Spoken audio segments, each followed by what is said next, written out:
네, 인천의 한 빌라에서 70대 여성의 백골 시신이 발견돼 함께 살던 딸이 시신 유기 혐의로 구속됐습니다. 구자웅 차장님, 네. 이 백골 시신이 발견된 사건, 이거 어떤 사건인 건가요? 그러니까 이제 인천의 한 빌라에 모녀가 살고 있었다고 합니다. 그런데 다른 딸이 어머니와 연락이 잘 되지 않는다고 해서 직접 찾아와서 문을 열어보니까 이 안방에 이 백골이 된 어머니의 시신이 있었다라는 것인데요. 어떻게 보면 상당히 좀 충격적인 그 사건이 아닐 수가 없습니다.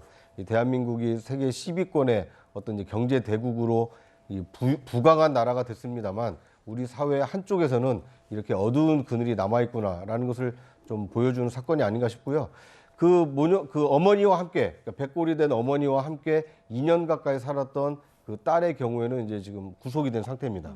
왜냐하면 정당하게, 그러니까 아무리 부모라 하더라도 이 사망을 했을 경우에는 행정관청에 사망 신고를 하도록 돼 있습니다. 그래야만 이제 행정적으로 이 처리를 할 수가 있는데 2년 동안 이 사망 신고를 하지 않고 이 국민연금이라든지 아니면 기초연금을 부정적으로 수급을 해왔다, 이런 의혹을 받고 있어서 뭐 가족이긴 합니다만 이 불법을 저지른 혐의로 지금 구속이 된 상태이기 때문에 앞으로 이제 뭐 재판 과정을 좀 지켜봐야 될 것 같습니다. 네, 알겠습니다. 이 40대 여성이 왜 시체를 유기했냐, 이거에 대해서는 지금 이렇게 밝히고 있습니다. 어머니 앞으로 나오는 연금이 끊길까 봐 사망 신고를 하지 않았다, 이렇게 얘기를 했는데, 변호사님, 이 부분도 법적으로 처벌을 받을 수 있는 겁니까? 그렇습니다. 지금 현재 이제 셋째 딸이라고 알려져 있는데요. 이분이 구속돼 있는데 그 혐의는 사체 유기 일단 혐의입니다. 사체를 2년 동안 유기해놓은 혐의를 갖고 구속되었기 때문에, 그런데 지금 말씀 주신 것처럼 그러면 왜 어머니를 사망 신고하지 않고 그 이제 장례를 지내지 않았느냐, 이제 이 부분에 관련해서는 결국 어머니 명의로 나오는 기초연금이라든지 국민연금 한 5, 60만 원을 매달 타기 위해서였다라는 진술이 나왔다는 겁니다.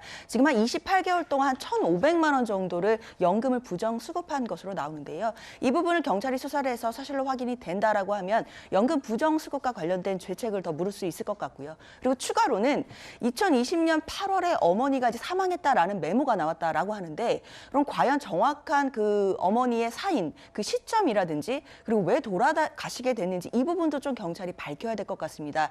왜냐하면 그 정확한 사인, 그러니까 어머니가 돌아가시게 된 사인을 정확하게 밝힌다라고 하면 혹시 셋째 딸이 그 어머니의 사망과의 어떤 관련성이 있는 것은 아닌지에 대한 추가 범행 여부 때문일 텐데요. 그 부분까지도 경찰은 모든 가능성을 열어놓고 지금 수사를 하고 있다라고 알고 있습니다. 네, 변호사님, 근데 현재 시신에서 외상 흔적은 발견되지 않았다, 이렇게 얘기를 하고 있는데, 그걸 밝혀낼 수 있는 겁니까? 사실 2년 가까이 지났고 이미 백골화가 진행되었기 때문에요.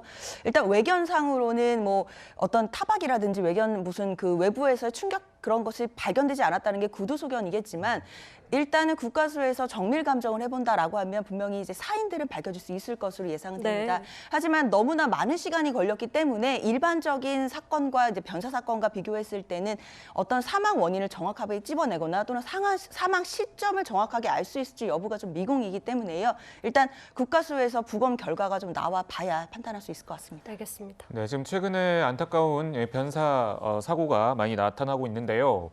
김건욱 소장님, 지금 현재 이런 상황 같은 경우는 본인이 직접 신고하지 않으면 모르는 상황이에요. 이 복지 제도의 그런 사각지대라든지 그런 보완점이 좀 있을 것 같은데 어떻게 생각하시나요? 지금 이제 연금 부정수급이라는 복지의 문제를 지적하기 전에 우리 단절의 사회를 생각 안 할 수가 없습니다. 네. 지금 이분이 돌아가셨는데 6남매를 뒀다는 거예요. 네. 그런데 2년 넘게 어머니가 돌아가신 거를 몰랐다는 겁니다. 네. 이거는 뭐 우리가 일본에서 고독사가 많다라고 얘기를 많이 들었는데 뭐 그거 이상이죠.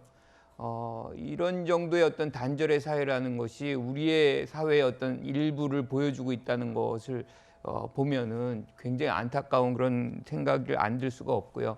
특히 이제 이 딸이 어떤 목적에서 했는지 뭐 명확하게 우리가 알진 못하지만 결과적으로는 연금 부정수급이 목적이 아니었나 뭐 이런 생각을 좀 해볼 수밖에 없는 것인데, 여러 가지 측면에서 좀 안타까움이 있다, 이렇게 생각합니다. 예, 알겠습니다. 이번 사건의 경우에는 2년 동안 그 어머니의 사망을 몰랐다는 거 아닙니까? 그러니까 국민연금도 그렇고 기초연금을 지급하는 기초단체도 그렇고, 그러니까 묻지도 따지지도 않고 무조건 뭐 살아 계실 걸로 추정하고 연금을 계속 지급한 거 아닙니까?